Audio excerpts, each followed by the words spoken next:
bersyukur kepada Allah dengan mengucapkan Alhamdulillahi Rabbil Alamin. Berselawat kepada Rasulullah dengan mengucapkan Allahumma salli ala Sayyidina Muhammad wa ala ali Sayyidina Muhammad. Allahumma salli wa sallim wa barik alaih. Yang sama-sama kita hormati Bapak Ketua beserta seluruh pengurus Masjid Al-Qalam, hadirin hadirat, muslimin muslimat, alim ulama, sedik pandai, tokoh masyarakat. InsyaAllah kita semua dimuliakan Allah Subhanahu wa ta'ala. Amin ya rabbal alamin. Judul kita subuh ini sebagaimana tertulis, untuk apa kita hidup. Itulah agaknya yang dibicarakan ibu-ibu di atas sampai ribut betul. Untuk apa kita ini hidup? Pertanyaan ini tidak bisa dijawab oleh akal manusia. Makanya Sokrates, seorang filosof dulu Yunani, berkata, untuk menjawab mengapa kita hidup, perlu hidup 500 tahun lamanya. Tak cukup umur berpikir untuk apa kita hidup. Sampai akhirnya karena tidak sanggup akal itu menjawab, maka diutuslah Nabi Muhammad sallallahu alaihi wasallam. Mata saya hanya bisa melihat apa yang ada dalam masjid ini saja. Saya tak tahu berapa banyak jamaah di luar. Maka karena mata ini terbatas, saya ini manusia yang lemah. Telinga juga hanya bisa mendengar apa yang dibicarakan sekeliling dan atas saja. Apa yang dibicarakan orang di luar sana saya tak tahu. Maka saya manusia yang lemah. Akal juga begitu, tidak bisa menangkap saya ini habis mati nanti mau kemana. Maka saya manusia lemah. Allah Maha tahu, maka dia kirimlah salah satu makhluknya ingin menjelaskan kau untuk apa, sedang di mana dan akan kemana. Dan makhluk itu bernama Nabi Muhammad sallallahu alaihi wasallam. Untuk apa hidup? Langsung dijawab, wa ma khalaqtul jinna wal insa illa liya'budun. Tidak ada makhluk yang kuciptakan, baik jin maupun manusia, kecuali untuk beribadah. Cara beribadahnya bagaimana? Langsung dijawab, wa ma arsalnaka illa rahmatan lil alamin. Bagaimana cara perbuatannya? Langsung dijawab, laqad kana lakum fi rasulillahi uswatun hasanah. Maka Al-Quran itu menjawab pertanyaan-pertanyaan. Yas'alunaka 'anil mahid, mereka bertanya kepadamu tentang perempuan haid. Qul huwa adza, katakan itu kotor, tidak baik. Yas'alunaka 'anil yatama, mereka bertanya kepadamu tentang anak yatim. Yas'alunaka 'anil khamri wal maisir, mereka bertanya kepadamu tentang khamar dan judi. Yas'alunaka madza yunfiqun, mereka bertanya kepadamu apa yang mesti mereka sedekahkan. Yas'alunaka 'anil ruh, mereka bertanya kepadamu tentang ruh. Qulir ruhu min amri rabbi, katakan ruh urusan Allah Subhanahu wa ta'ala. Wa ma utitum minal ilmi illa qalila, tidaklah kamu diberi pengetahuan tentang itu melainkan hanya sedikit saja. Jadi Al-Quran menjawab berbagai pertanyaan yang tak dapat dijawab oleh survei, tak dapat dijawab oleh lembaga penelitian riset. Dia menjawab apa yang tak bisa dijawab akal manusia. Pepatah Melayu berkata, kalau galah panjang sejengkal, jangan laut hendak diduga. Galah artinya bambu. Orang kalau naik rakit, bambu mesti ditanamkan ke dalam sungai. Kalau panjangnya cuma sejengkal, jangan laut hendak diduga. Itulah orang yang terlalu memaksakan akalnya, akhirnya ngomong sendiri dan senyum sendiri. Akhir puncak daripada akal adalah ngomong sendiri, senyum sendiri. Angkot lewat pun dia senyum. Na'udzubillah. Oleh sebab itu kita yang sangat rendah, hina ini mengaku lemah. Aku berserah kepada Engkau ya Allah. Berserah itu bahasa Arabnya istislam. Makanya kita ini tadi mengaku di hadapan Allah hanifan musliman. Aku condong kepada kebenaran, musliman, dan aku hanya berserah diri kepada Engkau ya Allah ya Rabbal Alamin. Makanya apa kata Allah kita ikut. Padahal ini akhir pekan, weekend, maunya santai, tapi kita ikut apa kata Allah Subhanahu wa taala. Bangun subuh ikut. Padahal ini mestinya santai di rumah, tidur-tiduran, membalaskan sakit hati hari Senin, hari Selasa, hari Rabu, hari Kamis, hari Jumat. Ini hari Sabtu, tapi justru hari Sabtu bersusah payah, berdingin-dingin di luar. Bahkan kabarnya jam 3 sudah ada yang datang ke masjid ini. Bahkan ada yang mabit di samping danau. Bayangkan itu, orang mabit di Musdalifah, yang mabit di samping danau. Oleh sebab itu maka ini apa yang membuat makhluk ini bisa begini? Itu semua adalah orang-orang yang mengerti untuk apa kita hidup. Karena hidup adalah untuk beribadah. Bangun tadi dari tidur langsung beribadah. Buka mata, ibadah pertama adalah zikir. Alhamdulillahillazi ahyana ba'dama amatana wa ilaihin nusyur. Masuk kamar mandi, tempat najis, kotor, bau, kotoran, tempat setan, tapi tetap menjadi ibadah. Dalam WC-nya pun ibadah. Dia masuk lagi ke kiri, dia katakan Allahumma inni a'udzubika minal khubusi wal khaba'is. Keluar dari kamar mandi itu ibadah juga. Dia langkah kaki kanan, dia katakan ghufranaka, ghufranaka, maafkan aku ya Allah. Mengapa dia minta maaf keluar dari WC? Karena selama di WC dia tidak menyebut Allah. Lidah yang diciptakan untuk beribadah, selama di dalam tidak beribadah, maka ibadah di dalam WC hanya hatinya saja berzikir. Tak boleh menyambut seruan azan. Terdengar suara azan masuk ke WC, Allahu Akbar, Allahu Akbar, Allahu Akbar. Oh, tak boleh. Tak boleh mengucapkan salam. Assalamualaikum, Nabi diam. Assalamualaikum, Nabi diam. 3 kali diucap, Nabi diam. Selesai keluar dari toilet, WC, barulah Nabi menjawab Waalaikumsalam warahmatullah. Karena tidak boleh menyebut nama Allah, maka minta ampun keluar dari WC. Karena lidah yang semestinya dipakai untuk menyebutmu ya Allah, berzikir mengingatmu ya Allah, tadi tak kupakai selama beberapa menit di dalam. Maka dia katakan ghufranaka. Lalu kemudian melihat wajah di cermin, mana tahu ada kotoran di mata. Jangan sampai kita berjumpa sama orang di masjid, orang senyum, kita senyum, yang disenyumkan orang kita. Maka lihat dulu baik-baik. Maka ketika melihat wajah, dia pun menjadi ibadah. Allahumma kama hassanta khalqi fahassin khuluqi. Sebagaimana kalau kau sudah perbaiki bentuk ciptaanku ini menjadi sempurna, maka perbaikilah akhlakku ya Allah. Lalu setelah itu berangkat dari rumah menuju masjid, beribadah juga. Bismillahi tawakkaltu ala Allah, la haula wala quwata illa billah. Setiap langkah kaki ke Masjid Al-Qalam ini bernilai 1 langkah menghapus dosa. Langkah kedua mengangkat derajat.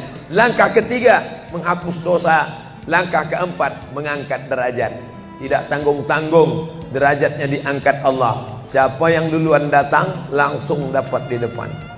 Tapi ada orang terlambat tetap tinggi juga derajatnya. Mana dia? Ini yang di atas. Siapa bilang perempuan direndahkan, dihinakan? Perempuan dimuliakan. Mana contoh perempuan dimuliakan? Kalau mau tahu, datanglah ke Masjid Al-Qalam. Perempuan dimuliakan. Bapak Ibu yang dimuliakan Allah, masuk ke dalam masjid, langkah kaki kanan, Allahumma inni as'aluka min fadlik. Itu doa nanti keluar. Tapi ketika akan masuk, apa doanya?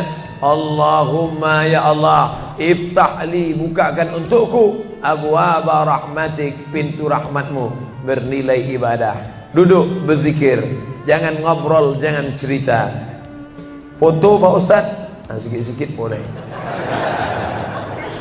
Lalu kemudian selama itu tertulis tadi di atas, Itulah hebatnya masuk ke Masjid Al-Qalam, tidak hanya mendengar ceramah, dapat pengajian. Ketika saya masuk tadi, dengar suara azan, ada tulisan hadis riwayat Al-Bukhari. Siapa yang mendengar seruan azan lalu menyambut seperti bunyi yang diucapkan muazzin, kecuali pada hayya 'alas shalah, hayya 'alal falah, dia baca la haula wala quwata illa billah, ditutup dengan doa wasilah.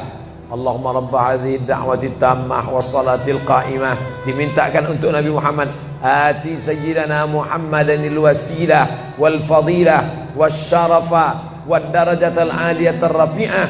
Yang kelima, wa ba'athallahumma maqaman mahmuda alladzi wa'adtah innaka la tukhliful mi'ad.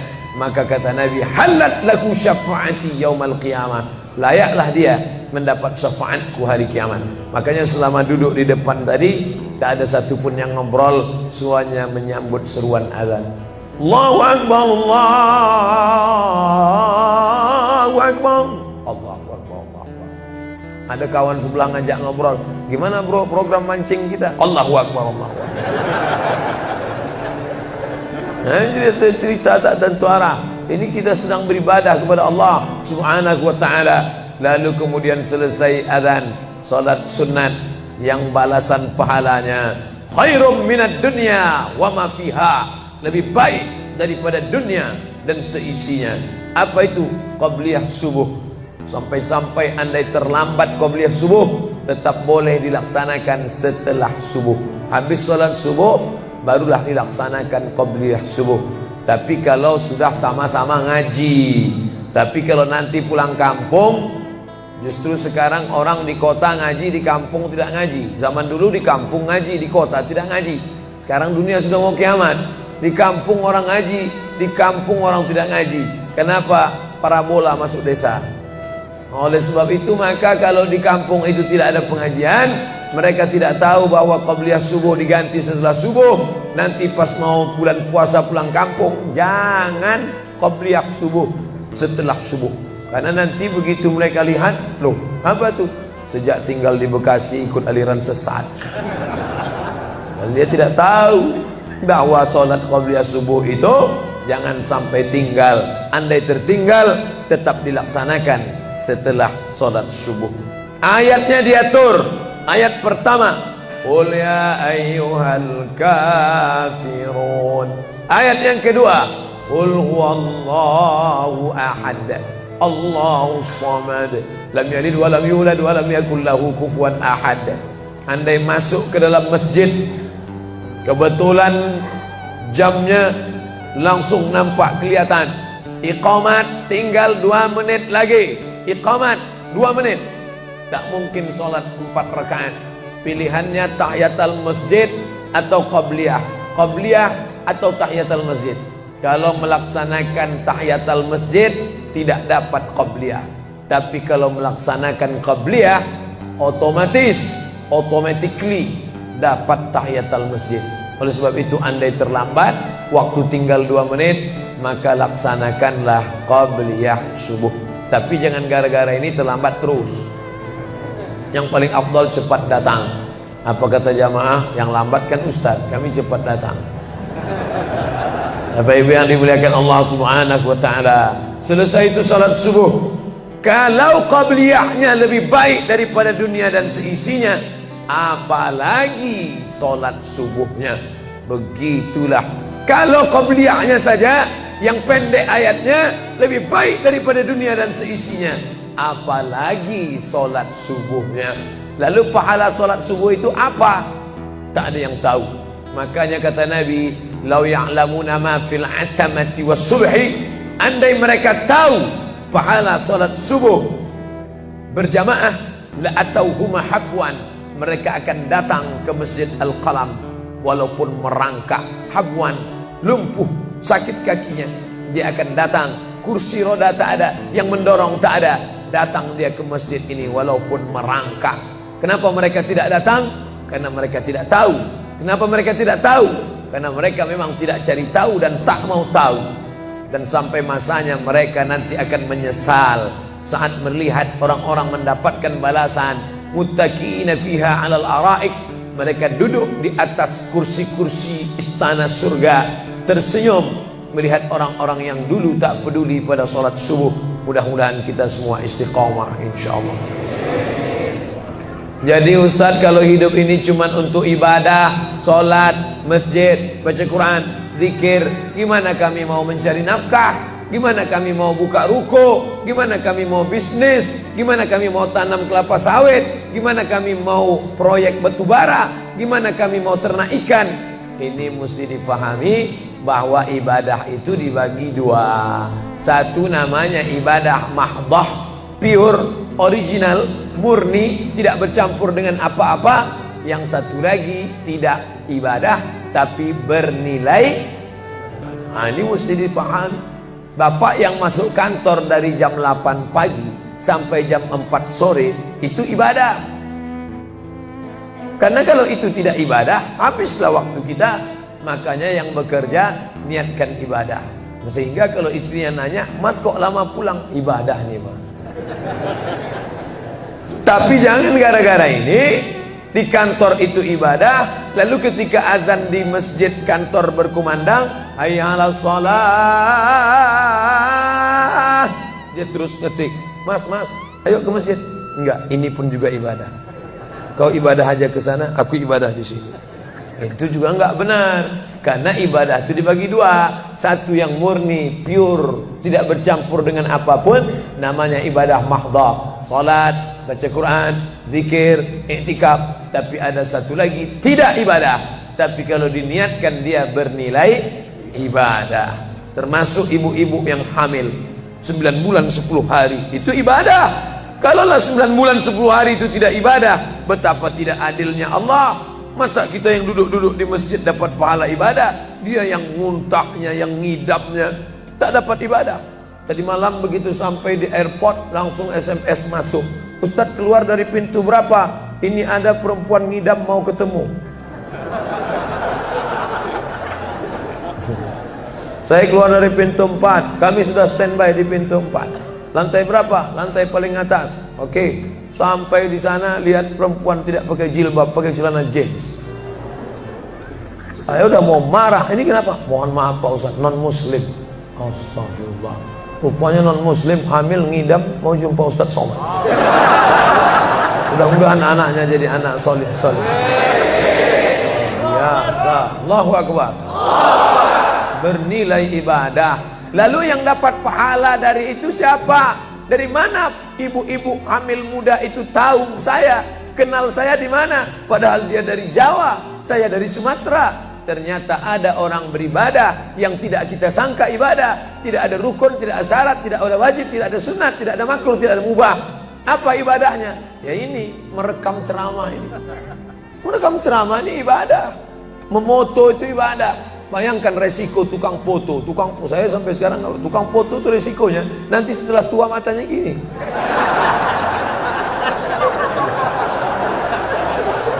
Tapi kalau mereka niatkan ikhlas untuk ibadah, maka insya Allah sehat walafiat. Ini sampai sekarang yang banyak moto-moto ustadz itu mana ada matanya tetap aja sehat.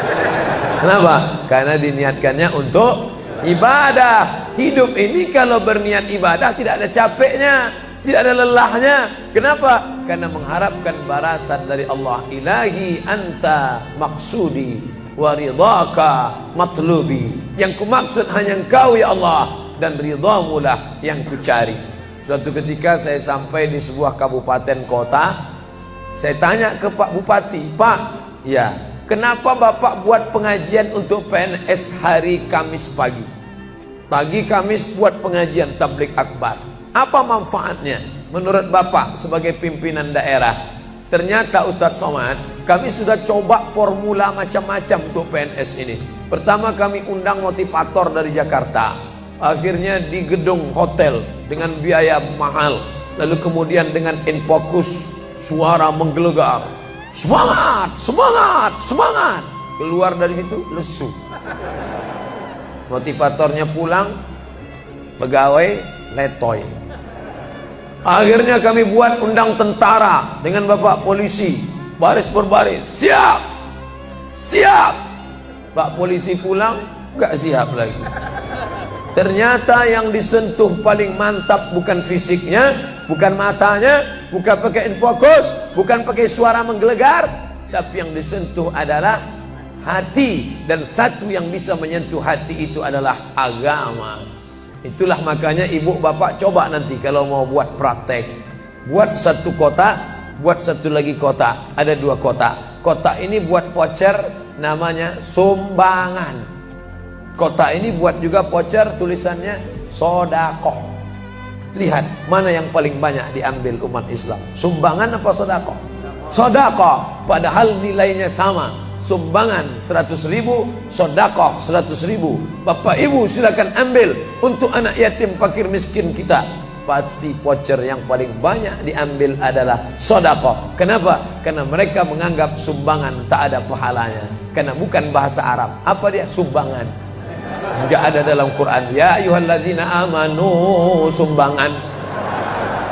Yang ada adalah sedekah. Innamas shadaqatu lil fuqara wal masakin wal 'amilina 'alaiha wal mu'allafati qulubuhum wa fir riqab wal gharimin wa fi sabilillah wa ibnis sabil. Itulah mengapa yang disentuh itu bukan nalar otaknya, tapi yang disentuh itu adalah hatinya. Ala fil jasadi mudghah. Ketahuilah dalam jasad itu ada segumpal.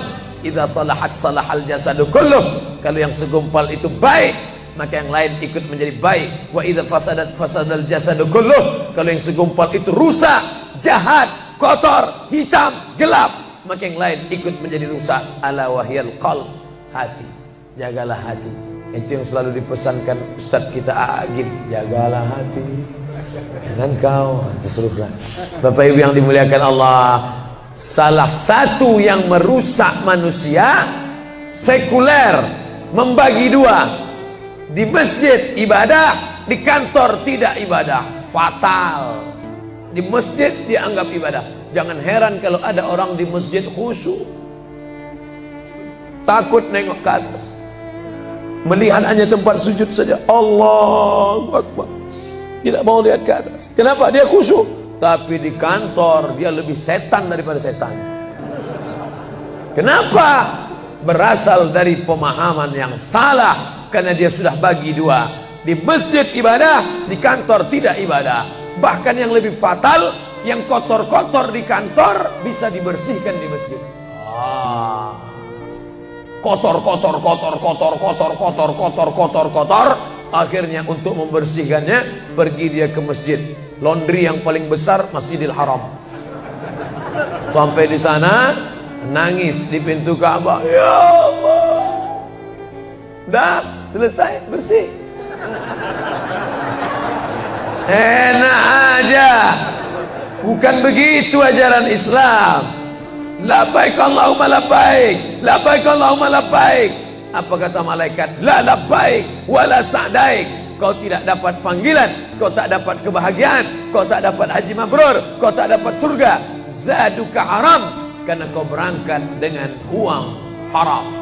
Oleh sebab itu pemahaman Islam mesti utuh. Semua adalah ibadah. Kalaulah gerak tidak ibadah, betapa menyakitkannya bapak-bapak polisi di jalan raya kena panas terik, padahal dia tidak ada penutup kepala di atas, berkeringat berpeluh. Mereka tetap merasakan itu sebagai ibadah. Tentara yang membela negara, angkatan laut di perbatasan sana, datang kapal-kapal perompak dari Thailand ingin mengambil ikan kita, tenggelamkan. Itu kalau tidak nilai ibadah, dia takut. Jangan-jangan sebelum kita tenggelamkan, kita duluan ditembaknya tenggelam. Maka itu mesti ada nilai ibadah di dalamnya. Itulah yang membangkitkan semangat jihad. Jamaah bertanya, Ustadz kemarin dari Jambi, terus kemudian terbang ke Miri, besok baru pulang ke Pekanbaru. Apa Ustadz? Saya lihat Ustadz dari tadi mengantuk saja. Iyalah, sampai tadi malam ke hotel jam 12, baru tidur jam 1 karena ada yang mau ditulis. Jam 3.30 sudah bangun ceramah. Tapi begitu berjumpa dengan jamaah orang ramai, bangkit semangat. Habis ceramah ini tanya jawab, semangat lagi. Habis itu baru lesu. Dan tidurnya itu pun ibadah. Bayangkan, tidurnya itu ibadah. Itulah mengapa banyak orang pengajian sambil oh, ustadz menyindir ya? Tidak. Saya termasuk ustadz yang tidak pandai menyindir.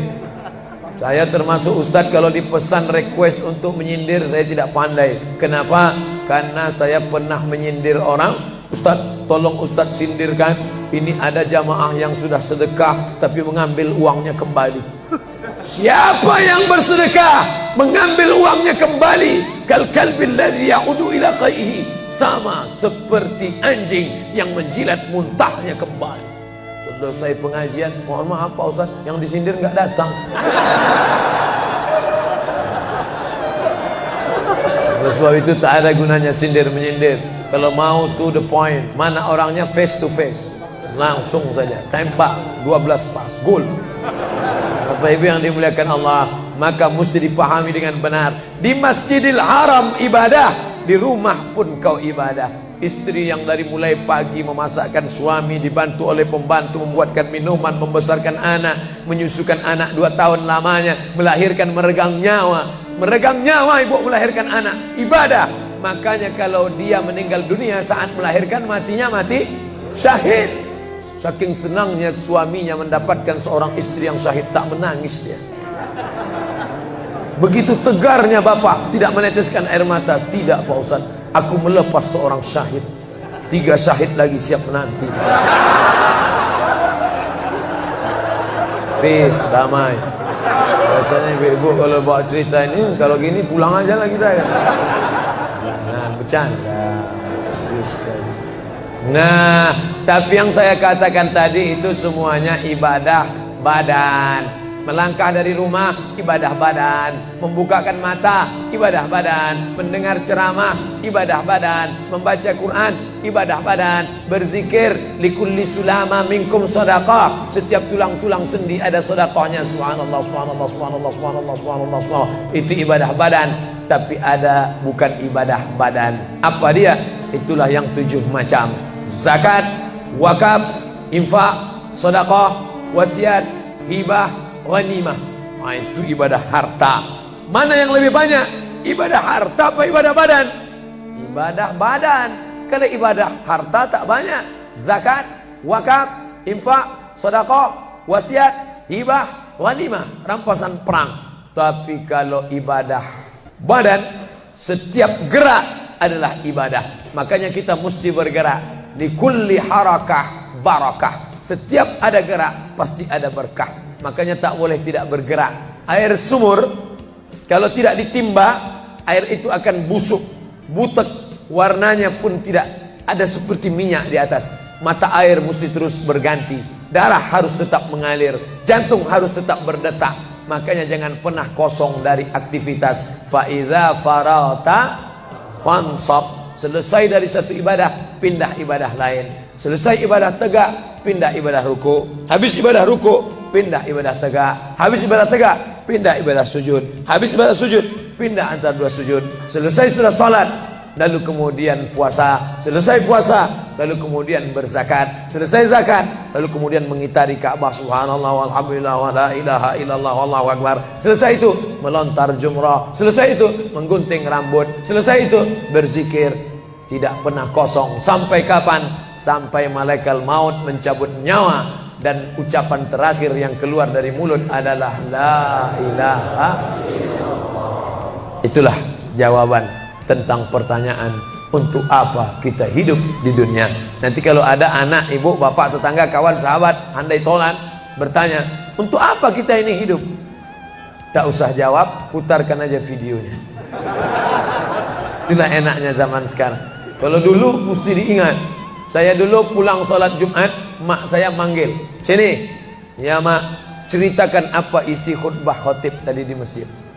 Gini. Itulah awal saya ceramah. Jadi saya paham mengapa saya menjadi ceramah sekarang. Dan saya tidak pernah merasa menceramahi bapak ibu. Saya tidak pernah merasa mengguru-gurui. Saya hanya seperti seorang anak sedang bercerita pada ibunya saja. Tadi mak, kata khotib itu begini. Anak sekarang enggak. Apa kata khotib tadi? Ini MP3-nya. Bapak Ibu yang dimuliakan Allah Subhanahu wa taala, ibu yang mendidik anak-anak ibu, ibadahnya luar biasa. Itulah mengapa ibu lebih tinggi derajatnya daripada laki-laki. Ilzam rijlaiha, kau urus tapak kakinya, fathammal jannah, kau dapati surga di sana. Di bawah tapak kakinya surga, al jannatu surga, tahta di bawah aqdam kaki al ummahat, ibu-ibu. Kenapa begitu? Karena ibadah dia yang luar biasa, tidak bisa dilakukan oleh laki-laki. Salat kita bisa, puasa kita bisa, tawaf kita bisa, sa'i kita bisa, melontar jumrah kita bisa, tahallul kita bisa. Tapi ada yang kita tak bisa. Apa dia? Mengandung. Kita tak bisa. Siapa yang mau coba mengandung, keluar dari sini, ambil bola voli, ikat di perut. Melahirkan, kita tak bisa. Siapa yang ingin coba melahirkan, keluar dari sini, telanlah jeruk bulat-bulat. Habis itu keluarkan bulat-bulat. Menyusukan, kita tak bisa. Dan itu ibadah. Tapi bukan ibadah mahdha. Dia tidak selevel dengan sholat, zakat, puasa, haji. Tapi ibadah ini berkualitas. Ibadah badan, sudah. Ibadah harta, sudah. Ada ibadah yang terakhir, yang ketiga.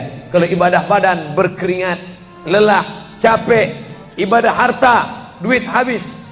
Tapi ada ibadah satu lagi, tak nampak di mata. Apa dia? Ibadah hati. Itulah dia ikhlas. Orang yang ikhlas tak tampak. Ikhlas, ridha, qanaah, tawakal, zikir, muhasabah, muraqabah, tazkiyatun nafs, mensucikan hati dari penyakit hati, riya, sum'ah, takbur, sombong, hasad, busuk hati. Itu ibadah. Kenapa begitu? Disitulah letak adilnya Allah.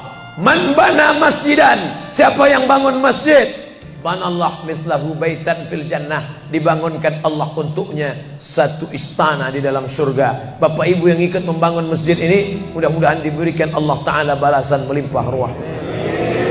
Kami nggak bisa Pak Ustaz, jangankan bangun masjid, buat rumah kami aja kami nggak bisa. Allah Maha Adil. Kalau kau tidak bisa dengan ibadah harta, maka engkau dengan ibadah tangan. Apa dia? Ikut gotong royong masjid. Nampak ada pembangunan masjid, ikut ngecornya, pasangnya. Tapi dengan syarat menyelesaikan masalah. Jangan buat masalah.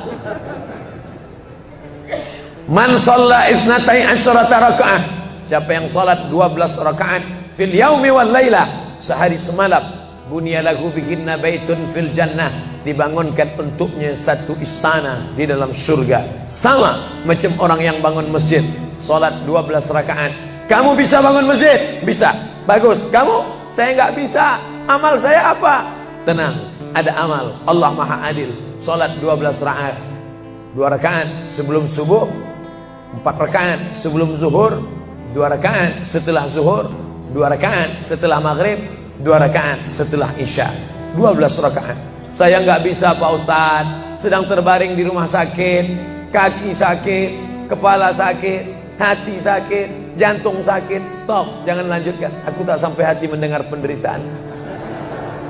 Jadi amal saya apa Pak Ustaz? Ada satu amalmu. Apa dia? Ridha, menerima takdir Allah Subhanahu wa ta'ala. Sakit Pak? Tidak. Kenapa? Sakitku hilangkan hatiku ridha. Man lam yasbir bibalai, siapa yang tak sabar dengan bala ujianku, walam yarda bi qada'i, yang tak ridha dengan takdirku, falyatlub rabban siwaya, carilah Tuhan selain aku. Kau sabar, kau ridha menerima itu.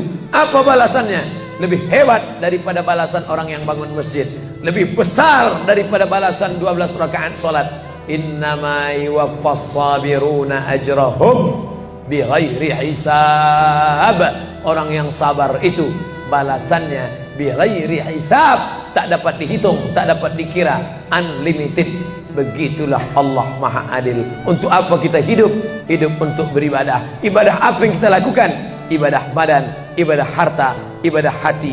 Yang sudah melaksanakan tiga-tiganya, alhamdulillah. Yang baru melaksanakan satu, tambah. Yang satu pun belum, innalillah.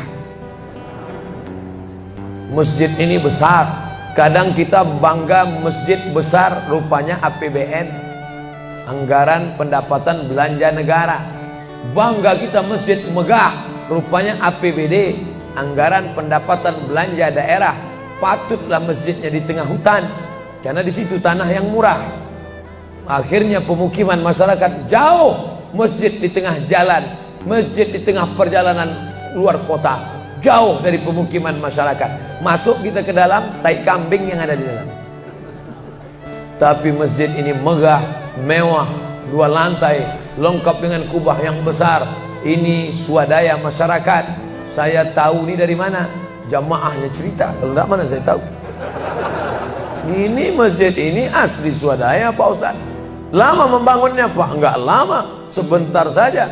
Sebentar saja, sekejap langsung terkumpul 7,6 miliar uang.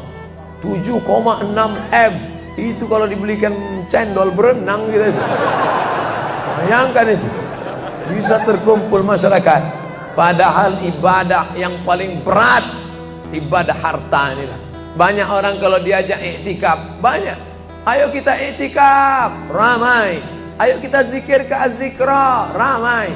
Jangan lupa besok zikir ke Az-Zikra hari Ahad pertama, sekaligus acara live Damai Indonesiaku TV One bersama Ustadz Abdul Somad LCM.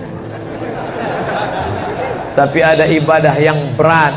Apa dia? Ibadah harta. Banyak orang ketika diajak muhasabah zikir malam, ya Allah, banyak dosa kami ya Allah, tapi dia susah menangis, meneteskan air mata. Tapi begitu lewat kota infak, memang menangis. Tak sampai hati melihat Bung Karno keluar dari dompet. Lewat kotak sodako infak, lama membuka dompet mencari Patimura. Nauzubillah. Mudah-mudahan kita tak termasuk golongan yang bakhil ini. Kenapa? Karena setan selalu asyaitan, setan ya'idukumul faqra, membisikkan kepakiran. Jangan beri, jangan beri, jangan beri, nanti kau susah, nanti anak kau tak makan, nanti kau dikeluarkan kerja kau makan apa, nanti kau mau beli rumah, nanti kau mau beli tanah, nanti kau mau beli mobil, nanti kau mau beli cincin, nanti kau mau beli kamera, nanti kau mau ganti HP, uangmu tak ada. Setan selalu berbisik-bisik. Lawan setan itu. Qul a'udzu birabbinas, malikin nas, ilahin nas, min syarril waswasil khannas, alladzi yuwaswisu fi sudurin nas, minal jinnati wan nas. Hanya saja kalau yang berbisik itu setan, kita baca ayat kursi, insya Allah dia kabur. Ini yang berbisik ini kawan kita. Kita bacakan ayat kursi, hafal pula dia dari kita lagi. Tapi tak apa-apa, tetap aja bacakan. Allahu la ilaha illa huwal hayyul qayyum, la ta'khudhuhu sinatun wa la naum. Hembuskan ke wajahnya. Bapak Ibu yang dimuliakan Allah, setelah ibadah 3 ini kita lakukan, ibadah badan sudah, sholat subuh sampai melimpah ruah ke belakang. Saya dengar suara hati tadi, lapor, tenda sudah penuh, sudah melimpah ke jalan. Masya Allah. Ibadah harta sudah 7,6 M. Ibadah hati sudah, sabar, ridha, qanaah, tawakal. Tapi jangan lupa, datang merusak yang 3 ini, perkelahian, merusak ukhuwah Islamiyah. Masjid yang besar, kalau sudah kelahi di dalamnya, tinggal kelahi, tak lagi ada persatuan. Masuk masjid bukan baca doa pintu masuk masjid, malah masuk masjid ngelihat kira-kira dia di mana ya. Oh dia di sana, gua di sini lah. Oh di sini, dia di sini. Sampai akhirnya suatu hari terlambat, lupa ngelihat. Allahu Akbar, rupanya dia di samping. Jangan kelahi. Wa'tasimu bihablillah, berpegang teguhlah dengan tali Allah. Tali Allah itu apa? Al-Quran dan Sunnah. Apalagi ulama, nggak ngerti Quran, nggak ngerti Sunnah, tanya ulama. Al-ulama warasatul anbiya. Wa'tasimu bihablillah, berpegang teguh dengan tali Allah.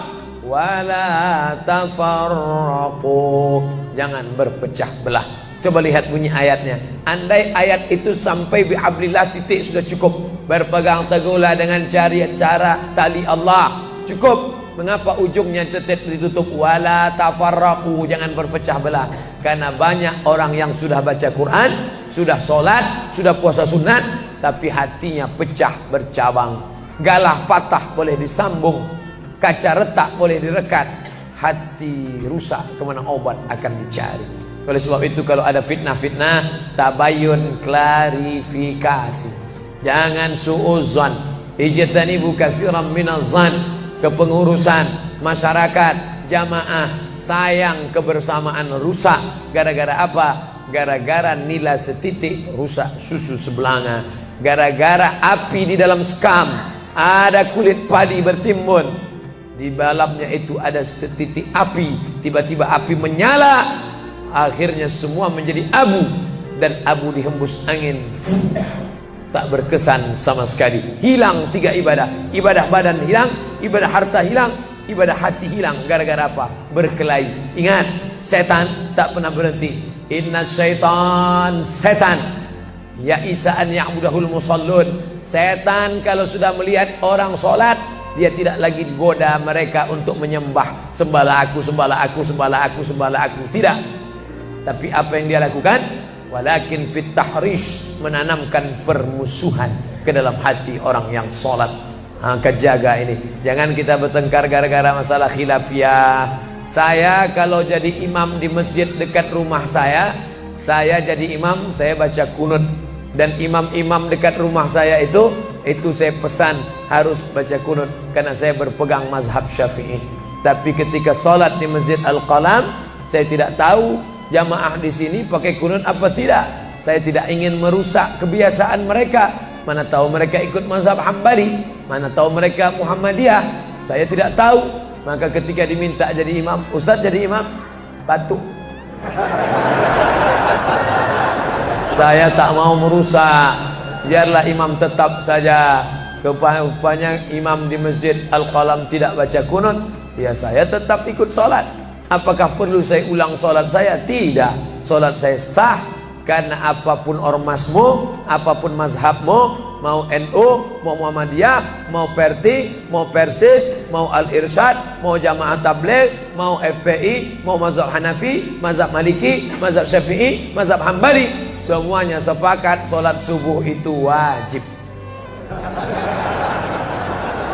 Jadi yang wajib aja kita laksanakan. Adapun perbedaan teknisnya, yang satu pakai usolli, yang satu nggak pakai usolli, yang satu ngangkat tangannya ke telinga, yang satu ngangkat tangannya ke bahu, yang satu bismillahnya jahar, yang satu bismillahnya sir, yang satu ayatnya panjang, yang satu ayatnya pendek, yang satu pas mau turun sujud tangan duluan, yang satu lutut duluan, yang satu duduknya tapak kakinya duduk di tapak kaki kiri, yang satu duduknya langsung pantatnya ke lantai, yang satu telunjuknya ngangkat sekali, yang satu berkali-kali. Itu masalah teknis simple sederhana. Ada masalah yang lebih besar. Apa masalah kita yang lebih besar? Membeli tanah baru untuk buat sekolah Islam, membeli tanah baru, ruko baru untuk buat apa? 212 mat, kita mat. Orang Islam belanja di warung Islam. Alangkah indahnya, selesai acara sholat subuh bersama, pengajian bersama, selesai itu belanja beras minyak goreng bersama. Serbu. Sehingga bangkitlah ekonomi umat. Berapa pegawai bisa ditampung bekerja? Langsung membeli beras ke tempat-tempat tanaman masyarakat, sehingga mereka tidak menjadi korban rentenir. Musim menanam diulur, kasih pinjaman pupuk, pinjaman tanah. Masa musim manen ditarik, mereka menjadi korban rentenir lintah darat. Disedot darah mereka sampai kering dan mati. Kita selamatkan dengan apa? Dengan market. Masjid punya market. Saya beberapa kali meresmikan market punya masjid di Masjid Raya Batam, Masjid Agung Batam. Itu di bawahnya ada super mini market untuk jamaah. Kemarin pulang dari Pulau Bintan, itu juga meresmikan di Dumai. Begitu juga. Nah, ini 212 Mart. Terserah namanya apa. Ada 212 Mart, ada namanya Kita Mart, atau bisa juga buat Somart. Nah, bisa. Bapak Ibu yang dimuliakan Allah Subhanahu wa taala, maka visi misi kita ke depan, jauh melihat ke depan. Kami harus punya pusat perbelanjaan komunitas muslim, kami harus punya komplek perumahan muslim. Nah, ini semua yang akan menyelamatkan kita. Kalau sudah begitu, maka mengertilah untuk apa kita hidup. Dan setelah itu kita pun mati dalam keadaan tenang. Baru anak kita bisa berkata, mari kita antar jenazah almarhum Abdul Somad menuju tempat peristirahatan terakhir. Karena memang benar-benar istirahat. Tapi berapa banyak orang tidak istirahat, karena amal badan tak ada, amal harta tak ada, amal hati tak ada. Tak pernah memikirkan masjid, tak pernah memikirkan umat, tak pernah memikirkan belanja umat, tak pernah memikirkan pendidikan anak-anak umat. Akhirnya mati yang layak untuk dia. Mari kita antar dia menuju azab pertama, akan menyusul azab-azab berikutnya. Na'udzubillah.